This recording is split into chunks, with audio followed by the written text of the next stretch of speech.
अब तक आपको काइनेमेटिक्स समझ में आ रहा है, लेकिन यदि आपको कॉन्फिडेंस की थोड़ी कमी लग रही है, ठीक है, तो ये सेशन आपके लिए है। इस सेशन से आपको और कॉन्फिडेंस आएगा कि प्रॉब्लम कैसे सॉल्व करनी है, ठीक है। उससे पहले हम थोड़ा क्विक रिवीजन कर लेते हैं कि लास्ट सेशन में हमने क्या क्या पढ़ा था, ठीक है। तो जो लास्ट हमारा जो कॉन्सेप्ट था, मैं उसके रिवीजन पाता हूँ।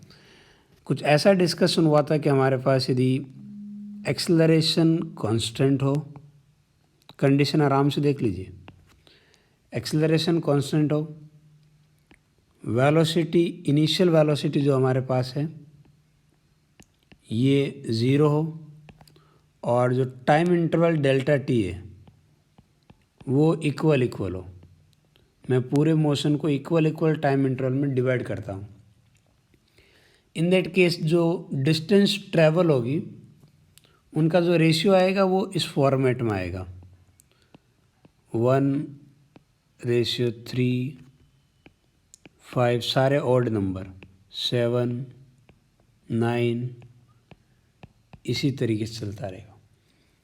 और एक और चीज़ मैंने ऐड की थी, मैंने कही थी ये u की जगह यानी इनिशियल वेलोसिटी की जगह फाइनल वेलोसिटी ज़ीरो हो जाए, उस केस में बेसिकली एक्सेलरेशन नेगेटिव निकल के आएगा, रिटार्डेशन होगा, स्पीड कम हो रही होगी, तो भी फाइनल ज़ीरो होगा। उस केस में ये सेम रेशियो रहेगा लेकिन रिवर्स ऑर्डर में रहेगा। यदि 3 इंटरवल है then it will be like 5:3:1। 4 interval है 7:5:3:1। तो ये लास्ट रन पे हम डिस्कस कर चुके हैं। मैं इसमें एक चीज़ ऐड करना चाहता हूँ कि हमें जब पहले जो पार्ट की बात करें जिसको मैंने x3 ऐसे लिखा था, तो जो x आया था वो इस तरीके से आया था, 12a² अब मैं इस x की वैल्यू में इंटरेस्टेड हूँ for a particular situation where acceleration is basically acceleration due to gravity, which we generally take 10. Okay, and the second thing is we take time interval t is equal to 1 second. In that case this x is comes to be 5. x की value कितनी आएगी, 5 metre. अच्छा, थोड़ा सा मैं इस जी के बारे में भी एक और इंटरेस्टिंग बात बताना चाह रहा हूँ। जी हमारे पास है 10 मीटर पर सेकेंड स्क्वायर। इसको मैं दोबारा लिखता हूँ, कैसा लिख सकता हूँ जी को मैं, 10 metre per second divide by second. कुछ लोगों को लग रहा है सर क्या आप मजाक कर रहे हो, वही तो बात है, मीटर पर सेकेंड स्क्वायर लिखो या metre per second divide by second. लेकिन इन दोनों से काफ़ी चीज़ें थोड़ा अलग समझने को मिलेगी।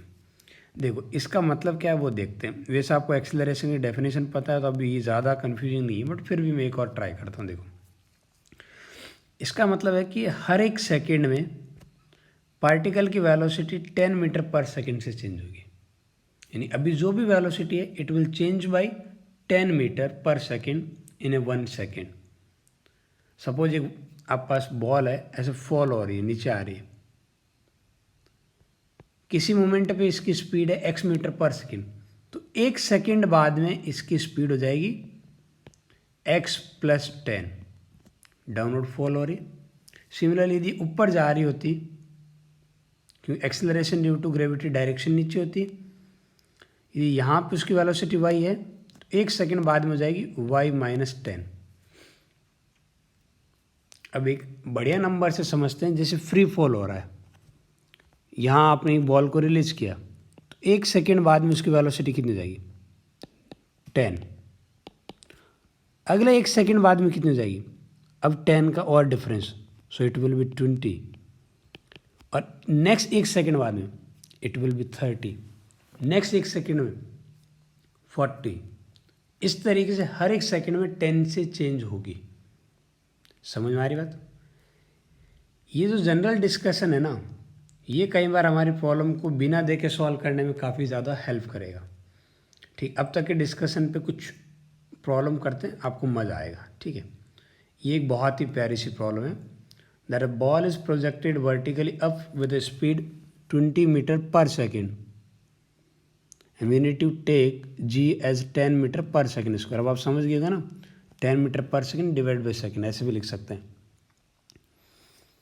अब है कि अब कुछ ऑप्शन है जिनमें से हमें बताना है कौन सा ऑप्शन सही है कौन सा नहीं है।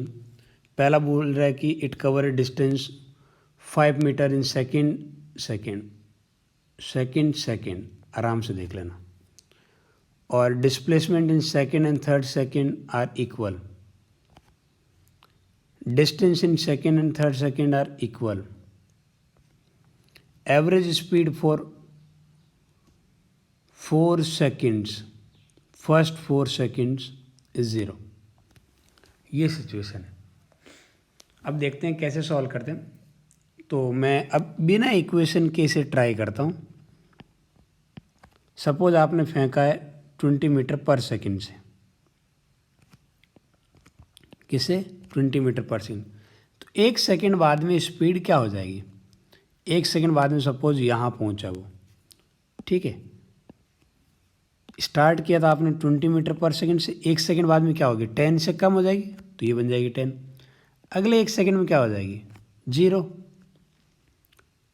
तो फिर 0 का मतलब अब यहाँ से यू टर्न लेगा पार्टिकल। फिर अगले 1 सेकेंड बाद में फिर से 10 और अगले 1 सेकेंड बाद में आपके पास फिर से 20 और वापस ये ग्राउंड को हिट कर जाएगा, ठीक है। अब इधर से मैं देखना शुरू करता हूँ टॉप से। टॉप से जब फ्री फॉल हो रहा है तो 1 सेकेंड में कितना फ्री फॉल होगा 5 मीटर। कैसे अभी हमने डिस्कस किया है। ये देखो एक्स की वैल्यू कितनी आ रही 5, ये वाली बात, ठीक है। तो 5 मीटर फ्री फॉल होता है, यानी कि जब इनिशियल वेलोसिटी 0 लेता हूँ, टाइम इंटरवल 1 सेकेंड का लेता हूँ और एक्सेलरेशन 10 लेता हूँ तब। तो अगले 1 सेकेंड में कितना होगा x 3x, तो ये आएगा 15। तो स्टार्टिंग के 1 सेकेंड में क्या था 15, सेकेंड में क्या था, सेकेंड में 5, थर्ड सेकेंड में 5 एंड फोर्थ में 15। सेकेंड वाले सेकेंड में it was moving up, 5 metre इधर ट्रैवल किया। थर्ड सेकेंड में 5 मीटर इधर ट्रैवल किया। तो सेकेंड और थर्ड सेकेंड में डिस्प्लेसमेंट का मैग्नीट्यूड इक्वल होगा, न्यूमेरिकल वैल्यू इक्वल होगी, डायरेक्शन इक्वल नहीं है। तो इस सेकेंड वाला स्टेटमेंट गलत है। It cover a distance of 5 metre in second, ये बिल्कुल सही है। The distance cover in second and third second are equal, बिल्कुल ये भी सही है। Average speed for 4 second, 4 second में एवरेज स्पीड कितनी है। अगेन यदि एवरेज वेलोसिटी पूछा होता तो 0 होता। क्या पूछा होता एवरेज वेलोसिटी, क्या पूछा है एवरेज स्पीड। एवरेज स्पीड होता है total distance upon total time. अब बताओ टोटल डिस्टेंस कितनी ट्रैवल की, ऊपर जाते हो 20, नीचे आते हो 20, तो टोटल 40 मीटर ट्रैवल की, टाइम कितना लगा 4 सेकेंड। तो average is going to be 10 metre per second. एहसास हो रहा है हम क्या बात कर रहे हैं। आगे देखिए, अब बोल रहा है particle is round vertical up with 20 metre per second. ये ऊपर वाली प्रॉब्लम की बात कर रहा है। Distance travel by particle in third second, first 3 second. Starting के 3 सेकेंड में कितनी डिस्टेंस ट्रेवल होगी। Displacement of particle in the first, displacement of particle in the 3 second. तो इन चीज़ों का एक ध्यान रखना है, यदि आप इक्वेशन लगा रहे हो, ठीक है, डिस्प्लेसमेंट निकालने में कोई दिक्कत नहीं, आप इक्वेशन से भी डिस्प्लेसमेंट निकाल सकते हो, लेकिन डिस्टेंस इक्वेशन से नहीं निकाल पाओगे। क्यों, यदि उस इंटरवल के अंदर बीच में 0 वेलोसिटी आ रही तो। अभी देख लेते हैं मैं क्या बोल रहा हूँ। यदि कोई ऊपर वाली ट्रिक नहीं यूज़ करता है कोई बात नहीं, कोई बोले सर मेरे को इक्वेशन पता है, मैं सीधा डिस्प्लेसमेंट पाता हूँ, आ जाते हैं, कोई दिक्कत नहीं, मैं आप ही के लिए बैठा हूँ। तो डिस्प्लेसमेंट का हमारे पास जो इक्वेशन होती है हम उस इक्वेशन पाते हैं। इक्वेशन क्या होती है, S is equal to u t plus half a t square, ये होता है। बहुत बढ़िया। इनिशियल वेलोसिटी कितनी है 20, पार्टिकल इज थ्रोन अपवर्ड। अब यहाँ पे देखो डायरेक्शन कंसिडर करनी पड़ी, मैंने कहा नहीं आप वेक्टर फॉर्म में यूज़ करोगे, और वन डायमेंशन मोशन में आप वेक्टर को प्लस माइनस से एडजस्ट कर सकते। If you assume that upward is positive तो आपको फिर डाउनवर्ड को नेगेटिव लेना पड़े। आप उल्टा भी इस कन्वेंशन ले सकते हो, आपकी चॉइस से, आंसर पे कोई असर नहीं आएगा। ठीक है, तो 20 मीटर पर सेकेंड मैंने अपवर्ड लिया, दैट इज़ पॉजिटिव ले रहा हूँ मैं। टाइम इंटरवल हमारे पास है 3 सेकेंड का, बहुत ही बढ़िया बात है। और acceleration due to gravity downward होता है, तो अपवर्ड को पॉजिटिव लिया तो डाउनवर्ड बाय डिफ़ॉल्ट नेगेटिव हो जाएगा। और अगेन 3 का स्क्वायर 9, तो ये कितना आएगा हमारे पास, ये आ जाएगा 60 माइनस 5 मल्टीप्लाई बाई 9 45, तो ये कितना आ रहा है, ये आ रहा है 15। तो जो आपके पास स्टार्टिंग का पॉइंट था उससे 15 मीटर ऊपर की साइड में पॉजिटिव आंसर है ना, पॉजिटिव अपवर्ड। तो यदि आप यहाँ से पार्टिकल को प्रोजेक्ट किया है तो 3 सेकेंड पार्ट के बाद में पार्टिकल आपको 15 मीटर ऊपर मिलेगा।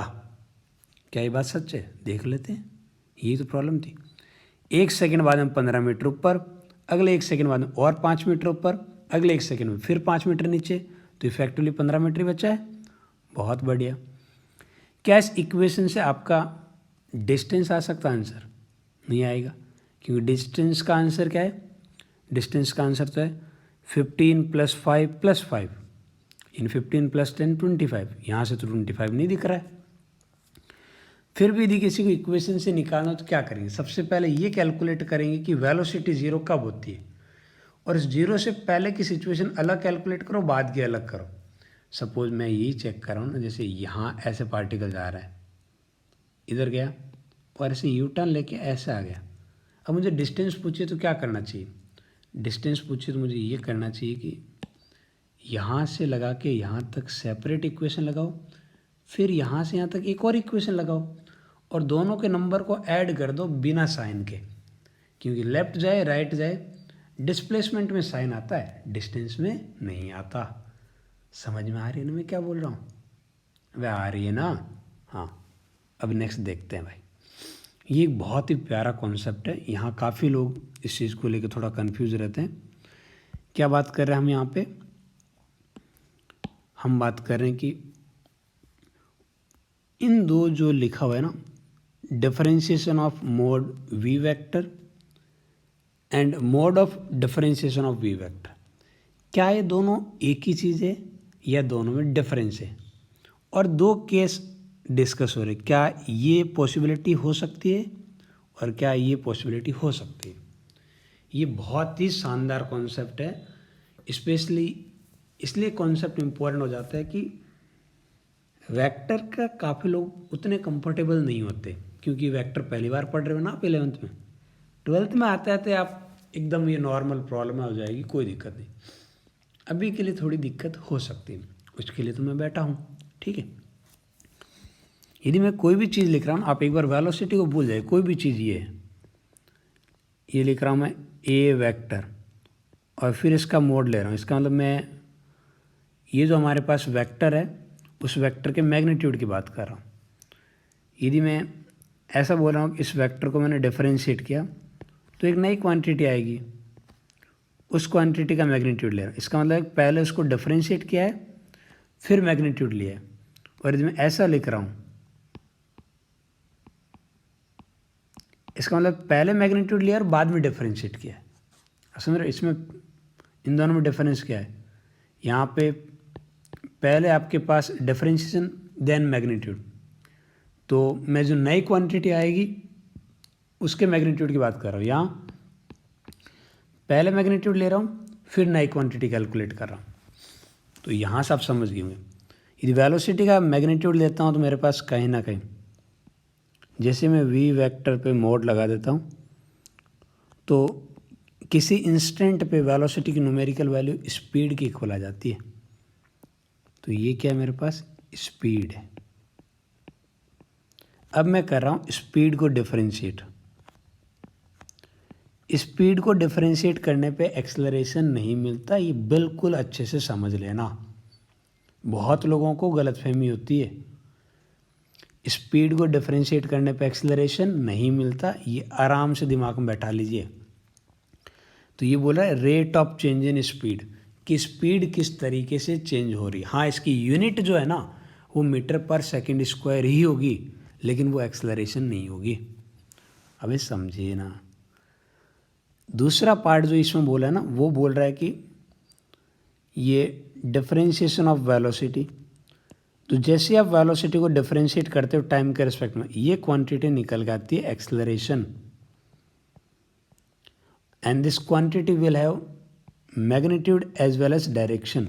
यानी कि इसे मैं लिख सकता हूँ ए वेक्टर, तो इसके पास एक डायरेक्शन भी होगी और एक मैग्नीट्यूड भी होगा।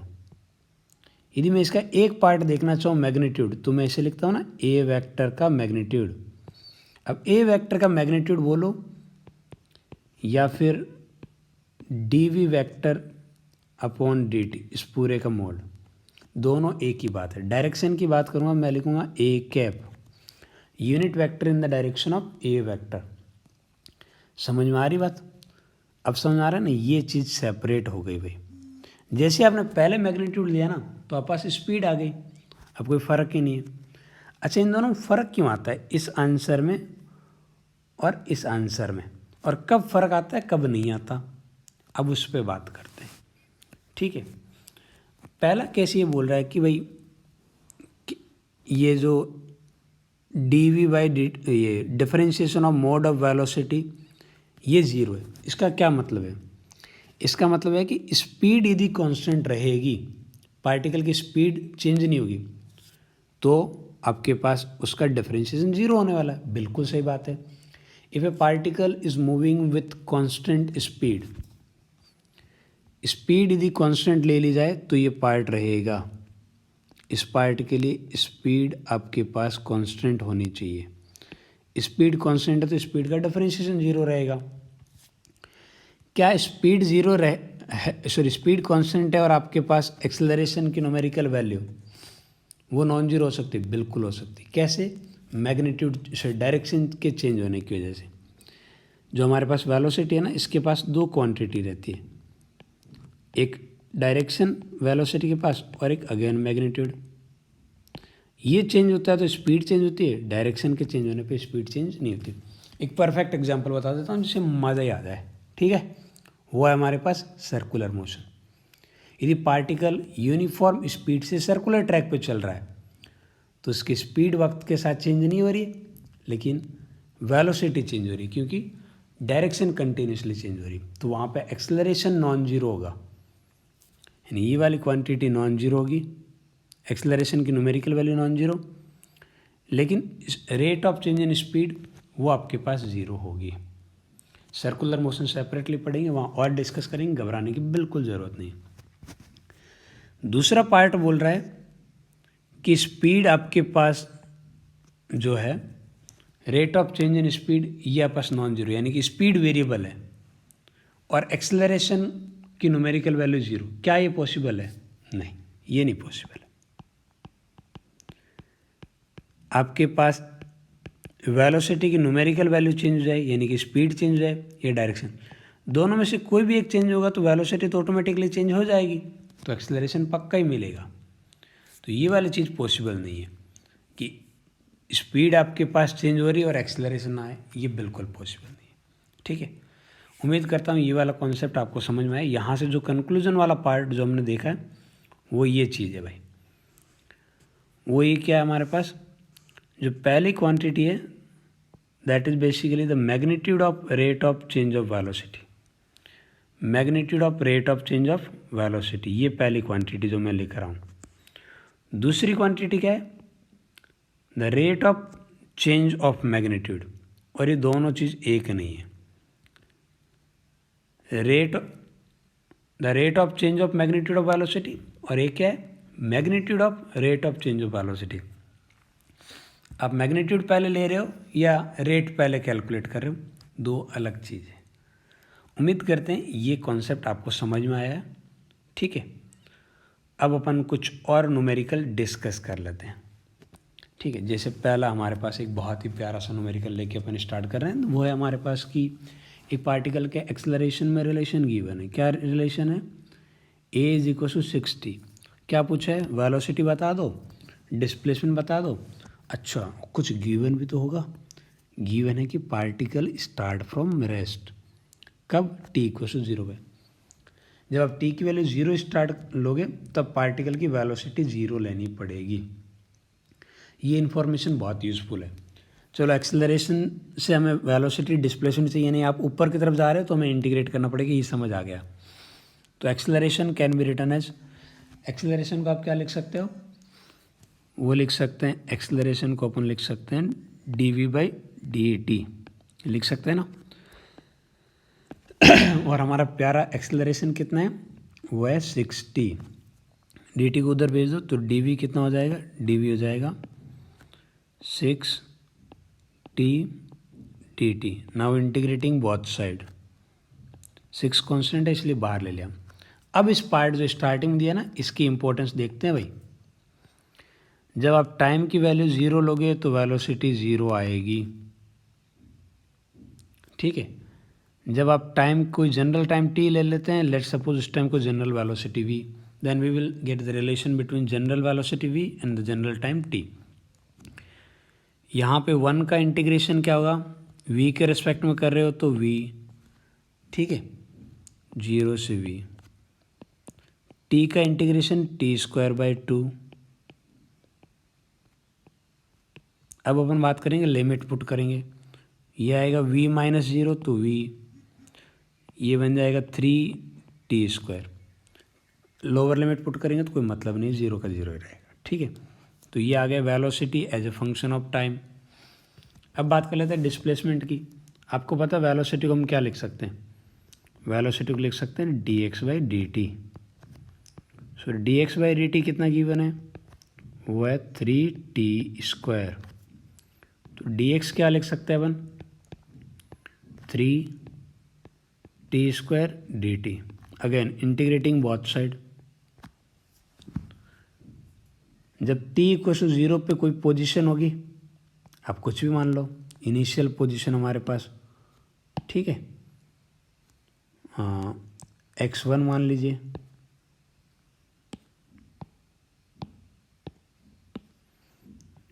या इनिशियल पोजीशन, और किसी टाइम t पे ये final position.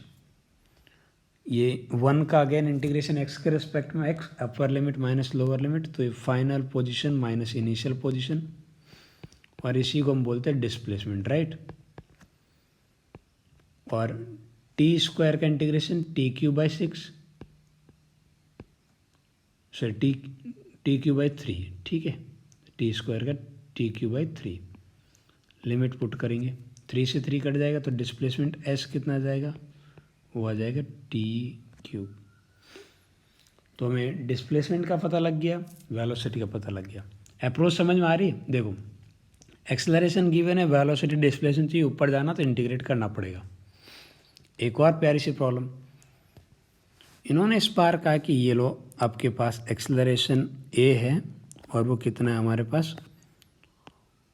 Acceleration is a function of position, and now we are suppose to find out position as a function of time. पूछा क्या है? हमें चाहिए x as a function of time, यानी x और time में रिलेशन चाहिए। कोई बात नहीं, एक्सेलरेशन को आप एक तो लिख सकते हैं dv/dx, dv/dt। dv/dt लिखते ही सारा काम खराब हो जाएगा, 3 वेरिएबल एक साथ इक्वेशन में दिख जाएंगे, इंटीग्रेट भी नहीं कर पाएंगे। तो हमारे पास एक दूसरा तरीका है। एक्सेलरेशन को किसी ज़माने में ऐसा भी पढ़ा था, v/dv/dx। याद आ रहा है? बहुत बढ़िया। फिर तो हम इसे ऐसा लिख देंगे तो आप बिल्कुल बुरा नहीं मानोगे। कैसा? v/dv is equal to x dx। Now integrating both side. अब ये लिमिट पुट करना देख लेना। ये जो इन्फॉर्मेशन गिवन होती है ना, इसे लिमिट कैसे पुट करते हैं। इधर आप x का इंटीग्रेट करोगे तो x की स्टार्टिंग वैल्यू आप क्या लेना चाहते हो? कुछ भी ले सकते हो, कोई ज़रूरी नहीं, कोई भी एक वैल्यू पता हो तो। x की वैल्यू मुझे पता है, क्या है? x जब 1 है उस मोमेंट पे यहाँ वेलोसिटी के रेस्पेक्ट कर रहे हो तो v कितना है, तो v भी 1 है। ठीक है, तो मान लेते हैं किसी x की जनरल वैल्यू x लेंगे तो कोई जनरल वैल्यू v मिलेगी। अब मैं हमेशा अपर लिमिट में जनरल वैल्यू लिख देता हूँ, लोअर लिमिट में ऐसी चीज़ जो मेरे को पता हो। अब इधर v का इंटीग्रेशन क्या रहेगा, वो रहेगा v²/2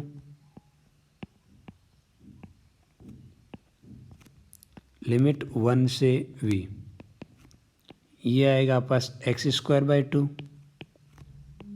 लिमिट 1 से x। अब लिमिट पुट करते हैं। ठीक है, लिमिट पुट करेंगे तो हमारे पास ये वाला पार्ट कैसे बनेगा चेक कर लेते हैं।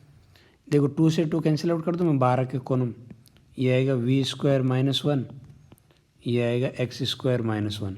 अगेन 1 से 1 कट जाएगा, v² = x²। तो फाइनल ये दिख रहा है v = x। वैसे मुझे लिखना चाहिए +-x। यदि आप मैथमेटिक्स को तो आपको ये बात एहसास हो रही है मैं क्यों बोल रहा हूँ। अब मुझे इस पार्ट को और आगे ले जाना है, तो मैं v को लिख सकता हूँ dx/dt लिख सकता हूँ,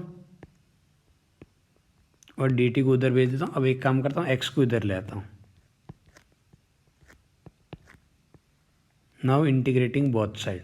अब देखना लिमिट क्या है। अब t की लिमिट, t स्टार्टिंग में 0 लेता हूँ तो x कितना आता है 1, कोई जनरल वैल्यू t लेता हूँ, जनरल वैल्यू x, और इसका 1/x का इंटीग्रेशन ln x, और लिमिट पुट करेंगे dt के ये 1 का इंटीग्रेशन t के रिस्पेक्ट में t माइनस लोअर लिमिट 0, ये आएगा हमारे पास ln x minus ln 1। ln 1 कितना होता है 0, तो लिखने की ज़रूरत नहीं, ln 1 की वैल्यू 0 होती है t।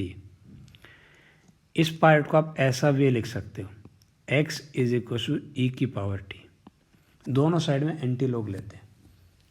अच्छा, जिनको थोड़ा समझ में नहीं आया ये पार्ट मैंने कैसे बोला, उनके लिए मैं दोबारा बोल देता हूँ। ये चीज़ हमेशा याद रखो, यदि कहीं ऐसा लिखा हो कि आपके पास, मैं ln बेस e की बात कर रहा हूँ, e⁻ln x, तो ln x बेसिकली यहाँ जब मैं ln x लिखता हूँ तो बेसिकली ये ऐसी चीज़ है, कैसी है, log e⁻x। तो यदि यहाँ और यहाँ इक्वल हो जाए तो ये ऑटोमेटिकली x आ जाता है। यदि यहाँ e और यहाँ e की जगह दोनों जगह a होता, 2 होता, 3 तो कोई भी सेम नंबर होते, यहाँ और यहाँ बेस वाला और जिसके ऊपर ये पावर में जा रहा है वो सेम होता, तो फिर ये पूरा पार्ट 1 बन के वो x आ जाता। ये प्रॉपर्टी आपको याद रखनी चाहिए। ठीक है, तो उम्मीद करते हैं इस सेशन से आपको बहुत कुछ सीखने को मिला होगा। ठीक है।